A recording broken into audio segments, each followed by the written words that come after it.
Salut, c'est Francis Degut, bonjour sur Objectif 2000. Geek Web RTL, Geek Web RTL.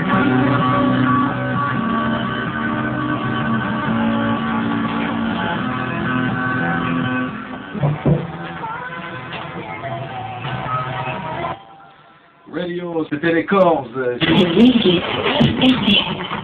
Bon, on va peut-être remonter un peu à loin, en fin de compte, hein, peut-être 1976, où j'ai remplacé un pote au standard des routiers sont sympas de Max Meignier. Ça se passait à Calderson, il y a des routiers qui montaient en haut des entrepôts. On a fait 2-3 ans d'émission là-bas, moi en tant que standardiste et puis assistant. Il y a eu la création de WRTL ensuite en 79, qui était une clave un peu rock qui se passait le week-end sur RTL. Mais bon, qui passait la musique qui me plaisait à l'époque. J'étais un énorme collectionneur de disques, passionné de musique avant de rentrer à RTL. J'avais 5000 vinyles chez moi, puis c'était un petit peu le trait d'union entre ma passion et puis les animateurs qui animaient ces émissions. Jean-Bernard Hébé, Bernard Chu, Georges Lang et puis Dominique Farran à l'époque. En août 80, RTL a instauré une grille d'été où ils cherchaient des jeunes animateurs. Bon, je m'étais pas destiné à faire, à causer dans le poste, plutôt à être un réalisateur ou un programmateur, ce que j'ai fait pendant un petit moment. Et puis un soir, en buvant un coup avec un pote réalisateur, je lui ai dit tiens, je pourrais pas faire un bout de maquette, machin. J'ai fait un bout de maquette, et puis Roger Cracher, qui était le directeur à l'époque, m'a dit ah mais il fait un truc original. Je faisais un truc qui s'appelait Wango Tango. Je hurlais dans le poste et je passais du heavy metal, de la musique qui fait des trous dans la tête, et ça a plu à l'époque. Voilà comment l'histoire a un petit peu démarré. Ensuite, je me suis mis à remplacer Max Meignier, puis j'ai fait différentes émissions, mais toujours liées avec la musique en tous les cas, jusqu'il y a 3-4 ans, où on a commencé à mêler la musique et l'informatique, et maintenant la musique avec Internet, Geek Web existant depuis 2 ans maintenant. Pour poser sur 5 minutes sur RTL. Bonsoir. On sera la semaine prochaine, mardi prochain, au Salon du Livre, et on sera mercredi à Partenay, une des villes numériques d'Europe, pour y faire une belle émission, une Geek Web Pizza Party en province là-bas, pour parler un petit peu de ce qui s'y passe, espace multimédia, point où tout le monde peut rentrer pour se connecter avec des hauts débits. Enfin bon, on parlera de tout ça. C'est à Partenay dans les Deux-Sèvres. Donc c'est chargé comme la mule. Ben, le style d'animation a changé par rapport à Wango Tango, oui, où je hurlais carrément dans le poste. Alors bon, évidemment, quand tu dis « Lussa, bande de petites graisseuses et bande de petits graisseux », bon, c'est plus pareil maintenant, ça collait tellement avec la musique, c'était un peu une bande dessinée musicale, quoi, à l'époque, hein. Bon, mais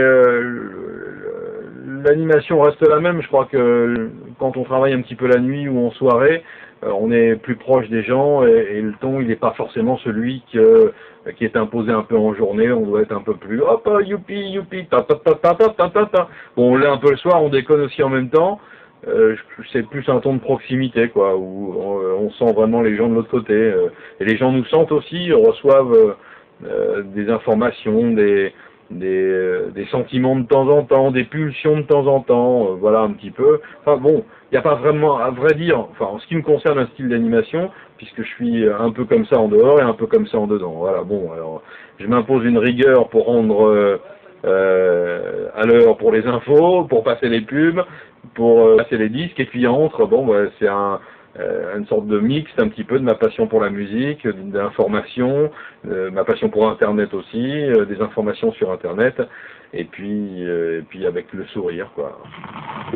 Geek Web, on reçoit FFF ici entre 21h et 22h pour parler du site de FFF, du nouvel album. Ce soir, un tour du côté de prénom.com. Si vous avez un petit problème pour prénommer votre bamba, il y a tout ce qu'il faut sur ce site. Moi, ce que je préfère, c'est...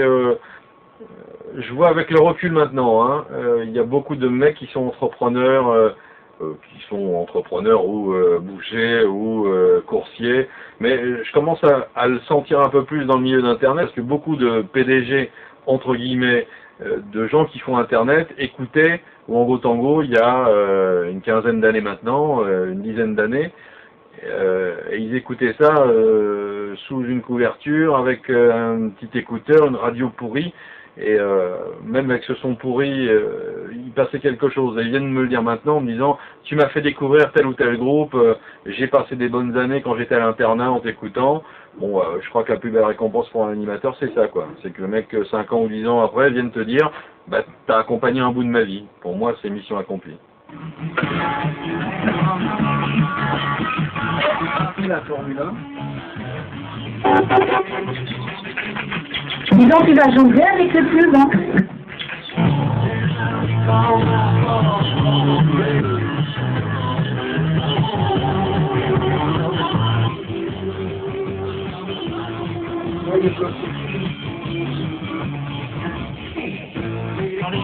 Dire Straits Lady Writer 79 dans Zik Web sur RTL. L'émission, c'est comme son nom l'indique, tout est dans le titre, en écoutant un jingle, c'est Zik et Web.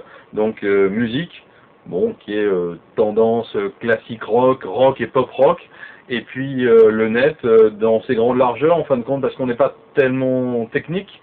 On essaie au contraire de montrer que sur le net, il y a aussi la vie de tout le monde, d'une page perso pour un mec qui collectionne des timbres ou des modèles réduits, d'un mec qui fait un musée sur la fraise à Plougastel, d'un mec qui élève des poules dans le Maine-et-Loire, que un site business où on essaie de te vendre plein de choses, on essaie de te vendre des services. Voilà, c'est un peu les deux extrêmes, si tu veux, les deux frontières un petit peu de ce qui se passe ce soir. Zik Web RTL. Zik Web RTL. 01 42 90 20 20, bienvenue à bord. La nouveauté, enfin bon, c'est pas une nouveauté si tu veux, la première partie est très dense avec des visites de sites en direct via des portables. Bon là il faut, on est une équipe quoi, hein. Il y a un réalisateur, moi je suis de l'autre côté, il y a un assistant. Deuxième partie à partir de 22h45, qui est plus basée sur le chat et les relations qu'on a avec les gens. Parce qu'évidemment, là sur l'écran plat, j'ai le retour de ce qui se dit sur les chats Zik Web, et la boucle est un peu bouclée, si tu veux, c'est que je vois des demandes, ou des réflexions, ou des vannes, ou de l'humour, et moi je réagis en fonction de ça. J'en parle dans le poste, si tu veux, dans le micro. Et ça, on a besoin de moins de monde, parce que je fais moins de visites, je fais plus de visites de sites en direct, et je suis à la console, effectivement, avec un micro-casque. L'écran est devant moi et je gère les enchaînements et en même temps la discussion que je vois devant le channel Zik Web.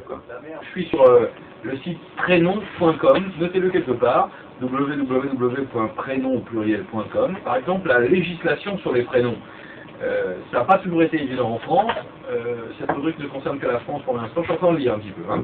La France a longtemps été très rigide dans le choix du prénom de leurs enfants, des enfants, et ça je peux le certifier parce que j'ai eu un gosse moi en 80, enfin ma femme a eu un gosse, bon, vraiment j'étais papa en 86, je lui avais choisi Elliot comme prénom, il s'appelle Elliot mais ça a été la croix et la bannière, j'ai failli passer de l'autre côté du comptoir pour m'expliquer un peu avec le gars qui ne voulait pas que je choisisse Elliot. Alors, ça a beaucoup changé. Le podium du côté des filles, c'est Léa, Manon et Chloé. Et des garçons, Thomas, Alexandre et Nicolas. Vous en avez d'autres ensuite, vous pouvez tous les parcourir. Avant, on faisait une émission qui s'appelait Plugin, qui était quand même très technique, avec un gars qui s'appelle Arnaud Chaudron, qui était très vitesse de processeur, carte jeu, enfin bon, c'était très très technique. Bon, ça s'est arrêté au bout de 2 ans parce que c'était effectivement très technique, et puis il fallait un peu trouver autre chose, mais en l'espace de 2 ans sur Internet, moi je m'étais connecté en 95-96, et je me disais merde, il y a des choses quand même hyper importantes, il y a la culture au bout du doigt, il y a plein d'informations, essayons de faire un truc là-dessus, et l'idée est née de faire une émission avec une ossature qui était la découverte des sites Internet. Et depuis 2 ans que ça existe maintenant, on n'a jamais fait le même site depuis 2 ans. Dans la base de données du site RTL, il y a pratiquement 2000 adresses référencées. Ça va de l'éleveur de poules, c'est dit, à Monsieur Castorama qui, à 24 heures sur 24, permet de suivre des cours de bricolage online. Bon, voilà un petit peu ce qu'on a visité. On est surpris tous les jours, on a des nouvelles adresses tous les jours, on a des gars qui en font ou qui en visitent, qui nous en envoient. Je veux dire, on est en train de s'ouvrir sur un monde extraordinaire, quoi. On s'est déjà ouvert depuis peu de temps, mais ça va se multiplier. Internet, en tous les cas, lui propose un outil où il va pouvoir faire partager sa passion à tout le monde. Lamarne.com, c'est le département de la Marne. On ira visiter ce site, bien sûr, un petit peu plus tard. Le chat Geekweb, c'est sur RTL.fr. Le chat Geekweb, c'est sur IRC. Et n'oublions pas que ce soir aussi, avec nos amis de revuecommerce.fr, il y a un bel ordinateur portable à gagner. Bah, la révolution Internet, elle passe par l'échange entre les gens. C'est la lumière ou le téléphone, comme on les a vécus il y a plus d'un siècle, où ça a été une véritable révolution. Ça amenait juste le fait de pouvoir parler de l'un à l'autre à 10 mètres de distance au départ ou d'allumer une ampoule. Bon, bah maintenant, ça permet de voyager, de visiter, de se cultiver. C'est un moyen technologique, mais en même temps, c'est l'homme qui le dirige toujours, puisqu'on a le contrôle avec le bout du doigt, et il faudra toujours du contenu, c'est-à-dire la matière grise à l'intérieur, pour faire des sites qui vont vendre quelque chose et trouver une idée originale, ou faire un site sur l'histoire, ou sur la géographie, ou une bible sur la voiture. Enfin bon, c'est toujours l'homme qui mettra tout ça à l'intérieur.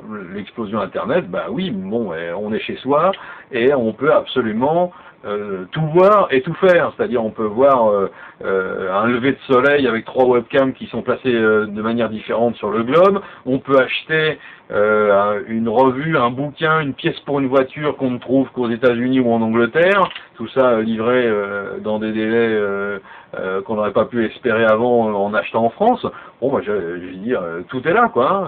Ça a le côté pratique, ça a le côté découverte, ça a le côté amusement de l'autre côté. On peut passer des images, on peut passer du son. Dans les mails, on peut faire ça. Le mail qui est le courrier électronique, on peut mettre des images, les images de ces mots ou cette petite copine à poil. On peut envoyer du son, du premier areux de son petit gars ou de la maquette qu'on a fait dans sa cave avec 2 potes guitaristes. Je vais dire, bon voilà, hein, la révolution elle est là. Et puis, elle augmentera de plus en plus quand on aura, comment dirais-je, des forfaits tout compris par mois. On n'est pas obligé d'avoir un compteur qui tourne, qui nous rajoute des factures insensées, déjà nos factures téléphoniques. Et puis, quand tout le monde aura des tuyaux au débit, mais ça va arriver, hein, ça vient doucement, il y a la DSL, il y a le câble, et je tiens à préciser que pour ceux qui habitent la campagne et qui se disent « Ah mais oui, nous on n'aura jamais ça », la DSL c'est sûr, le câble c'est sûr, il existe Internet par satellite.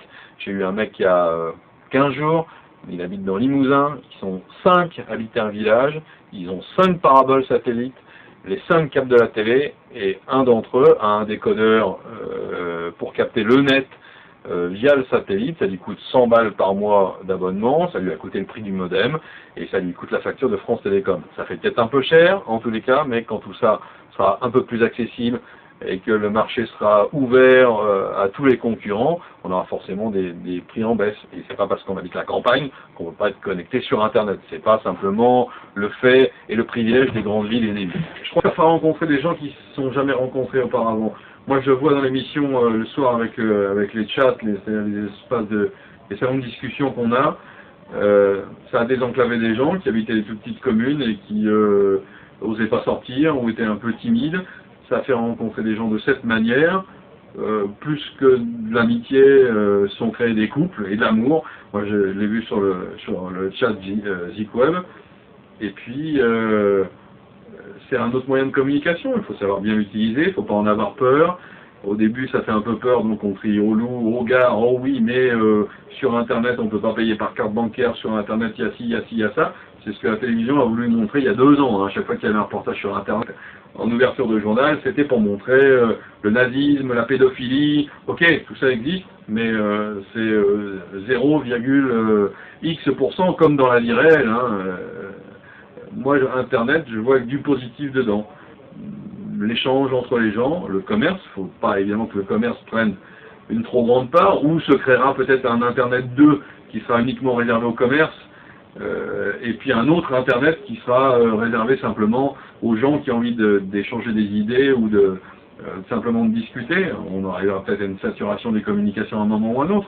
Bon, on lancera des satellites de plus ou des ballons dirigeables ou autre chose pour faire Internet, quoi. Moi, je vois que du bonheur, on va pas appeler ça comme ça en tous les cas, mais de l'intérêt pour beaucoup de gens et beaucoup de monde. Se développe aussi le télétravail, ok? On a un môme, on n'a pas envie de bouger de chez soi, il faut faire 4 heures ou 3 heures d'aller-retour de transport en commun, payer la bagnole, l'essence, payer les prunes, enfin les amendes au bout. Et si on peut trouver un job dans le secrétariat, la traduction, la comptabilité, là où on est, c'est-à-dire chez soi, c'était pas possible il y a encore 3 ou 4 ans, quoi, hein. Les gens n'étaient pas en face de ce qui pouvait se passer comme révolution pour l'économie, pour le travail et pour les rapports entre les gens. ZikWeb RTL. ZikWeb RTL. Pour l'émission, il y a différents moyens. Il y a le mail de ZikWeb, c'est zikweb@rtl.fr. Bon, ça c'est comme une boîte aux lettres, hein, comme on a sa boîte aux lettres, sauf qu'on la consulte plus souvent, sauf qu'on répond plus souvent, parce que c'est un peu une politesse en face de l'autre, qui laisse un message électronique. Alors des fois, bon, on peut apporter une réponse plus ou moins longue. L'essentiel en tous les cas, c'est de mettre ce qu'on appelle des petits smileys, des 2 points par exemple, et une petite parenthèse dans ce sens-là. Quand vous regardez de l'autre côté, ça fait un petit sourire, tout simplement. C'est des signes qui traduisent une émotion. Non, c'est exactement l'émission que j'ai envie de faire, parce que je suis surpris tous les jours. Je suis émerveillé tous les jours de découvrir un peu ce qu'on peut faire avec Internet. Et dans la vie de tous les jours, et dans mon domaine de prédilection qui est la musique, où on peut aller trouver des infos, des bios sur le net, des morceaux en MP3, qui est un fichier, un format spécial d'Internet qui permet de réduire la place du morceau de musique, mais en le restituant avec la même qualité qu'un CD. Ça, je trouve ça fantastique, quoi. Non, c'est exactement le truc que je voulais faire. Donc je vais avoir 82 ans dans pas longtemps, et c'est exactement le truc que je voulais faire. Et j'en ai encore au moins pour 100 ans.